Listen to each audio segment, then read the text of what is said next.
No, madam, please come here. There's a chair here for you. No, don't worry. There's a chair here for you. Sure. Very sure. I'm sure it's somebody's chair. No, it's my chair that is there for you. Oh, dear. No, just sit down. Okay, thank you. Yeah. That's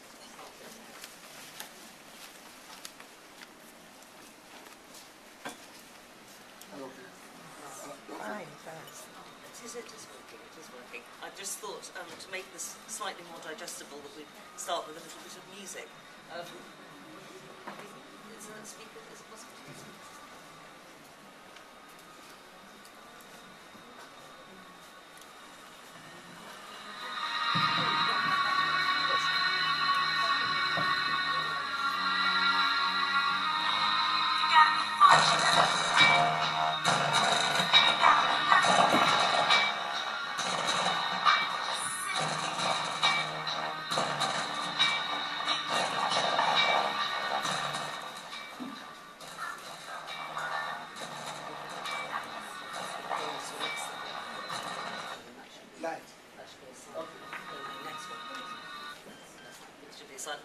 Right, unfortunately the recording equipment isn't quite as good as I'd hoped, but I hope some of you know that song. It's by Nenny Cherry and it's called Woman, and it's very much about the trials and tribulations of being a woman. And what I hope to do in today's presentation is...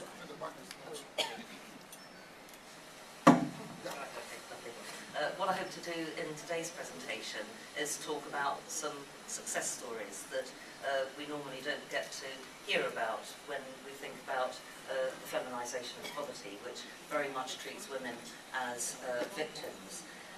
Just before I go into my presentation, I would like to say how delighted I am to be here. I've only managed to come to Ghana once before. That was for a friend's wedding, which we greatly enjoyed. And so when I said to Chris that Wilbert had kindly invited me to come, Chris said, "Bite his hand off, we're coming." So although we can only be here for a very few days, we are absolutely thrilled to be here. And I had a quick look at the conference participant list, and I feel very honoured to be in such diverse and illustrious company today. So I hope to have a chance to talk more personally with you in the coffee or lunch break. Massive great thank you to Wilbert for inviting me. Wilbert was able to track me down in most places, in the Gambia, where internet facilities are not too good, and also in London, sometimes on a mobile-to-mobile basis. Sometimes when I was out on my bicycle in the traffic, Wilbert would tend to call. But anyway, in the end, we managed to link up, and I have to say that Wilbert gave us the most wonderful reception when we arrived at the international airport last night, and so thanks very much to Wilbert and George for that. I'd also like to thank Wilbert and his team for putting together a really interesting concept note. All the subtopics and issues that you and your team have identified are things that I think are sort of abiding questions in this whole field. And while I think probably Wilbert and his team have included a number of questions that could actually be material for several conferences for years to come, I'm hoping that maybe in the next couple of days that it's possible to hash out at least some directions for the future. So let me move on then now to my own presentation, which reflects on this whole idea of whether we can actually generalise about the feminisation of poverty. Is it a concept that's actually globally relevant? And one of the reasons why I did this whole study, which is in the Gender, Generation and Poverty book, is because I felt we're talking about this as a global, generalising concept, but we really need to see whether that pans out empirically in a number of developing countries. So hence, this presentation, while it speaks to the sort of global nature of the feminisation of poverty concept, is very much grounded in true geographer fashion in in-depth empirical work in 3 countries. So if we can move on to the next slide. So what I want to do just in the first few minutes is to take you through some background to my research on the feminisation of poverty, which does go back several years now. I'll then try and flesh out what I've understood as the feminisation of poverty from the mainstream literature. I want to then look at some of the problems sort of with the underlying assumptions and emphases of this construct, and also to look at some of the policy ramifications. And here I've coined a term, the feminisation of anti-poverty programmes, which in many senses seems to be the sort of logical outcome to some of the feminisation of poverty discourse, and I think that in itself can be quite problematic. And then finally, and very tentatively of course, I want to think about how we might want to recast the feminisation of poverty along broader lines. Just to give you some of the background here, one of my big interests in the feminisation of poverty came from when I was first working in Mexico as a PhD student back in the early 1980s, when, quite contrary to what I imagined with all the cultural baggage I was taking from the social sciences out there, was that actually a lot of female-headed households, women on their own, actually seem to be doing better than some women in male-headed households. And so I felt very much that there was a kind of weird stereotype about women's poverty and its association with women-headed households that I was quite uncomfortable with. And that has actually been an abiding anxiety over the years. And so in 2003, when I was lucky enough to win the academic lottery in the UK and get a Leverhulme Fellowship, which gave me 3 years off full-time teaching, which was fantastic, it enabled me to go out and do 3 solid years empirical work in 3 countries, not Mexico this time.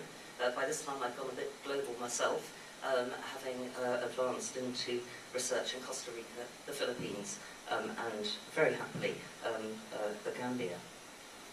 Okay, so what were the components of my research? Well, first of all, one always feels that one has to trawl the available statistics on poverty, but of course, when it comes to looking at the feminisation of poverty, and I'll say something about this later, the statistics are often extremely sparse, tenuous, they don't go back a long time. So you can only go so far, I think, with quantitative data.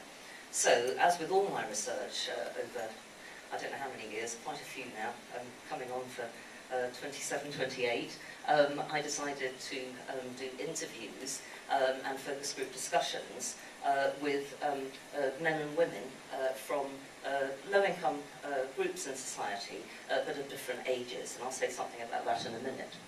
And then, last but not least, I also did a number of consultations with institutional personnel in NGOs, national government departments, the headquarters and otherwise, or representations of various international agencies. Now, one of the main reasons why I felt it was important to build in a perspective on generation in this research was because one of the things that I've been wondering about was whether the feminisation of poverty was something that was actually a byproduct, if you like, of demographic ageing.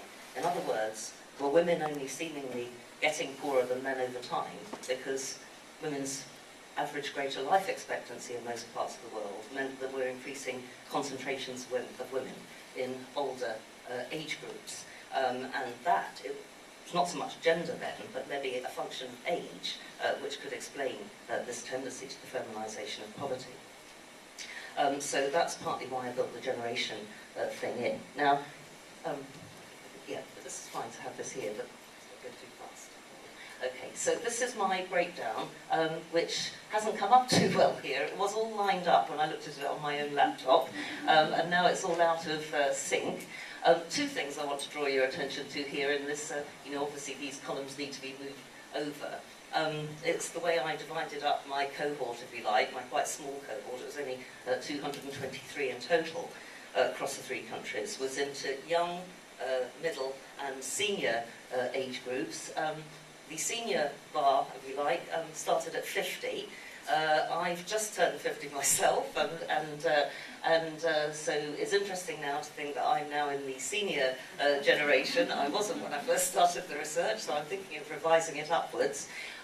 But as it is, in the Gambia, as you probably know, life expectancy is only 55 to 57 years old, so it seemed to be a sensible, cut-off point, given that I was looking at one country in which life expectancy was extremely low. Another thing that the keen-eyed and awake amongst you might notice is that there is a decided bias towards women in this sample. But I can assure you it wasn't a conscious bias. It was partly a function of the fact that women were so much more reliable in terms of turning up to focus group discussions. For example, one of the sessions we held in Costa Rica was with the Parent-Teacher Association in a local junior secondary school, and about 20 people turned up for this focus group, and it was only women, which I thought was actually sort of quite interesting in terms of just underlining the incredible responsibility, of course, that women bear for reproductive labour. I also built in a household dimension to the research because, as you know, I was a little bit unhappy with the idea that female-headed households were necessarily the poorest of the poor. So let's now think about why the Gambia, Costa Rica and the Philippines. So we can move on to the next slide. The main reason, ostensibly at least, was that I wanted, in exploring the feminization of poverty construct, was to take an example of one country in each major region of the so-called Global South.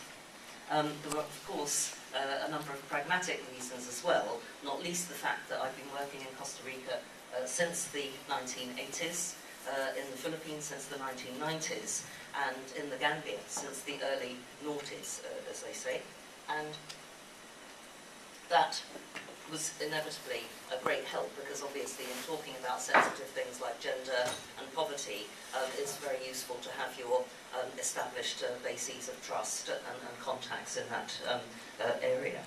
And of course the other thing about these three countries is that they're very, very diverse from a number of standpoints, and that I felt also would help to shed some light on whether this feminization of poverty construct was that generalizable or not. Let's just see where these countries are. I'm sure you know where they are, but I like this bit because I'm a geographer. We can just move on to the next. Have we still? No, maybe we haven't. Right, okay. No, we haven't. That's the next one. But the Gambia, low human development. It's a heavily indebted poor country, just as Ghana is. It's got high income poverty, which is on an upward trend, and it's got very low GDI and GEM ranks, the UNDP gender indicators. The Philippines sitting somewhere in the middle, and then Costa Rica at the high end of the spectrum. Although one thing I'd just like to draw your attention to is that the Philippines actually has extremely high gender scores in relation to its general levels of human development and income. It's done very well on the gender front. If we can go on to the next slide. Okay, so if we could just click again. One click. Yes, here we go. Here's Costa Rica. And next one. Gambia, obviously. And finally, the Philippines. I was quite surprised actually when I plotted this map. I thought, is there something latitudinal going on here? Is it something to do with the beaches? Is it something to do with the nice temperatures? But actually, it just so happens that they are all in that latitude. So anyway, we can just move on. This is where I did the bulk of my interviews in the Gambia. We could just click on that. I was very excited when I first started doing PowerPoint about all the wonderful possibilities with animation, which usually didn't work, but anyway, in this case it has. So most of my interviews were concentrated in the Greater Banjul area. We can move on to the next slide. Just to give you a brief sort of synopsis of the Gambia, 16th poorest country in the world. I think these figures were from 2005-2006. Very unhappily, in the latest World Bank indicators, the Gambia now seems to be the 11th poorest country in the world, which is very dispiriting. The poverty has been hovering around